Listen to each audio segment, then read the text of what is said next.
9월로 접어들면서 여야 대선 국면이 보다 본격화하는 분위기입니다. 민주당 이재명, 이낙연 후보는 오는 주말 첫 순회 경선을 앞두고 무료 변론 논란을 둘러싼 공방에서 주도권 경쟁을 벌이고 있습니다.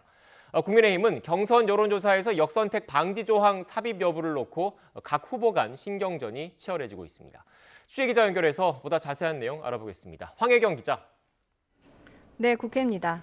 네, 먼저 민주당 소식부터 알아보죠. 이재명 지사의 이른바 무료 변론 논란에 대해서 이낙연 전 대표 측 공세를 멈추지 않고 있네요. 네, 그렇습니다. 이재명 지사가 직접 나서서 허위사실 음해는 중대 선거범죄라며 경고하고 나섰지만 이낙연 전 대표 측 해명하라는 주장을 오늘도 재차 내놨습니다. 이 전 대표는 오늘 KBS 라디오와의 인터뷰에서 이 지사가 무료 변론 논란과 관련해 마치 아무것도 없는 걸 공격해서 문제가 된 것처럼 바꿔치기 하는 건 온당치 않다면서 어차피 문제가 될 것이고 또 법적인 문제도 될 수 있다면 빨리 설명하고 정리를 하는 게 본인을 위해서도 좋은 거라고 강조했습니다. 또 이 지사가 무료 변론 의혹을 제기한 자신의 캠프 측 윤영찬 의원의 사과를 요구한 데 대해 매우 놀랐다면서 후보가 평의원을 직접 겨냥하는 건 매우 이례적이라고 비판했는데요. 반면 이재명 캠프 공동총괄본부장을 맡고 있는 박주민 의원은 같은 방송에 출연해 무료 변론 의혹은 근거 없는 공세일 뿐이라고 일축했습니다. 특히 무료 변론 의혹의 전제는 이 지사의 재산이 증가했다는 것이지만 사건 진행 당시 이 지사의 재산은 3억 300만 원가량 감소했다면서 근거 없는 비난이라고 강조했는데요. 그럼에도 불구하고 의혹을 거듭 제기하는 건 네거티브를 넘어선 허위사실 공표에 가깝다고 반박했습니다. 하지만 어제 정세균 전 총리도 관련 의혹에 대해 해명하라고 주장하는 등 무료 변론을 둘러싼 공방은 한동안 가라앉지 않을 것으로 보이는데요. 이번 주말로 예정된 첫 순회 경선을 앞두고 1위 굳히기에 나선 이재명 지사 측과 반전을 꾀하는 이낙연 전 대표 간 신경전은 고조될 전망입니다. 네, 이번엔 국민의힘으로 가보죠. 본격적인 대선 경선 버스는 출발했는데 이른바 여론조사 역선택 방지 조항을 놓고 캠프 간 신경전이 치열한 것 같습니다. 네, 앞으로 있을 세 차례의 컷오프에서 여론조사 시 역선택 방지 조항을 넣느냐 마느냐를 놓고 후보 간 입장이 극명하게 엇갈리고 있습니다. 선관위 출범 전 경선준비위원회에서는 역선택 방지 조항을 넣지 않기로 결정했는데 지난달 26일 출범한 정홍원 선관위에서 재검토에 나선 게 발단이 됐습니다. 특히 지지율 1위 후보인 윤석열 캠프 측에서 역선택 방지 조항이 필요하다는 공식 입장을 밝히면서 다른 캠프들과의 공방이 치열하게 벌어지고 있습니다.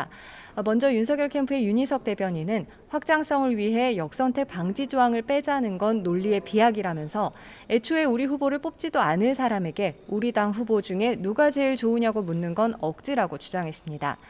반면 유승민 캠프의 오신환 상황실장은 역선택 방지 조항을 넣는 건 스스로 고립을 자초하는 거라면서 만약 선관위가 방지 조항 포함을 강행할 경우 파국을 맞이할 수밖에 없다고 경고하고 나선 상황입니다.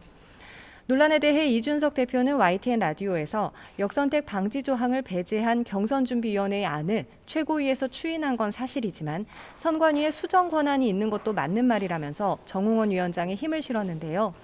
특히 정 위원장에 대한 불공정 시비는 전혀 문제되지 않을 거라 생각한다며 좀 더 지켜봐 줄 것을 당부하기도 했습니다.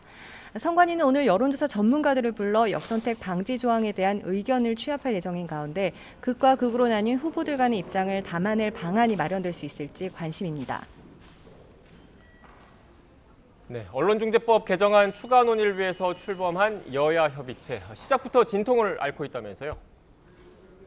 네, 어제 더불어민주당과 국민의힘이 협의체 참여 의원을 확정하고 논의에 나서기로 했습니다만 시작부터 전운이 감돌고 있습니다. 여야 모두 당내 강성 의원들을 포진시켰기 때문인데요.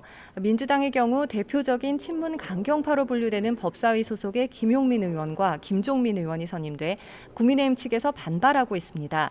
김기현 원내대표는 라디오에서 이는 처음부터 논의를 하지 말자는 거라면서 민주당이 자세를 바꿔야 한다고 주장했는데요.